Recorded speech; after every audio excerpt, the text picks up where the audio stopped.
Time now for First Alert Weather with meteorologist Rob Nucatola. All right, we get started on 24-hour temperature cast. Got numbers way up in the 60s this morning. It definitely feels more like early September out there, not even late September. And I know we're only a week away from Halloween in November.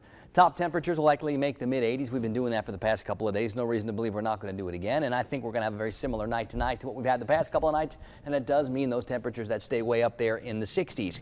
A couple of sprinkles are trying so hard from the east to move in on those east breezes. A lot of that's not even reaching the ground. But you know what? If we saw an isolated spritz someplace up and down the I-75 corridor in some of our areas to the east, I wouldn't be shocked. I'm not expecting it. We're going to keep the rain chances at a bare minimum.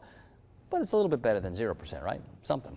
We're at 63 right now in Thomasville. We're at 69 in Tallahassee. We're at 66 in Valdosta. So we start the day way warmer than it should. 54, by the way, is the normal morning low for this time of the year. 15 degrees warmer than at the Tallahassee airport. Those dew point numbers are in the mid-60s, so you do feel maybe just a little bit of that ick in the air. It's not middle of summer humid, but it certainly feels different than it ought to at this point in October. Mariana and Blakely are at 61. Perry's at 68. Cross City's at 66. In Moultrie, we're at 63. So are we in Bainbridge. And you see the 70 at Apalachicola this morning, so way warmer than normal. There is a decent little breeze out there, and I think that'll help things out. Not only will it move the air around, make it feel maybe a little less gross outside, it'll also limit the fog that will try to form as we do bring in a little bit more moisture. So far, so good. All the visibility is better than 7 miles. The real significant rains still coming through parts of Texas and Oklahoma and up through Missouri and into the Ohio Valley and the Great Lakes.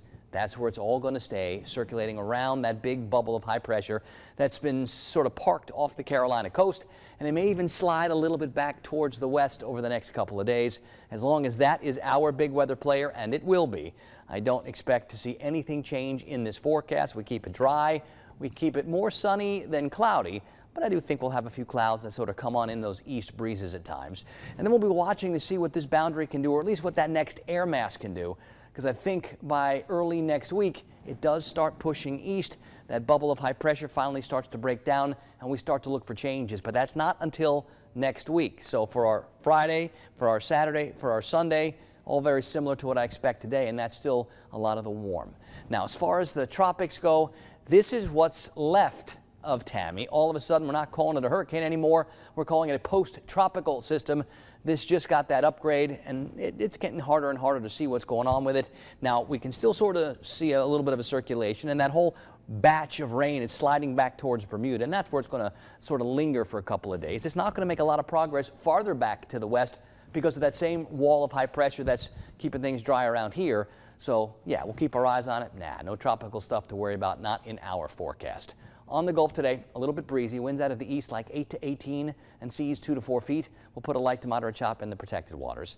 It's going to be pretty much all 60s all morning. Sunrise 7:47. Now a week from this coming Sunday. This is one of many reminders I'll give you between now and then. But that first Sunday in November, that's when we turn those clocks back, so it'll start getting a little bit lighter a little bit earlier. That's a week from this coming Sunday. Mid-80s for top temperatures. We keep getting 85, 86 out there. I think we're going to do it again this afternoon. Not a lot changing. Tonight into tomorrow, a lot more lower and mid-60s, so we're going to stay warm. The sunset time tonight is 6:55. And here we go with that 7-day forecast. If we look towards the end, we get to Halloween on Tuesday and November 1st on Wednesday, and there is a significant change to the temperature. Now, I want to see if we can find any real rain chances between now and then, because it's been a real dry October. But at this point, these next 3, 4, 5 days, I don't think the rain chances are very good.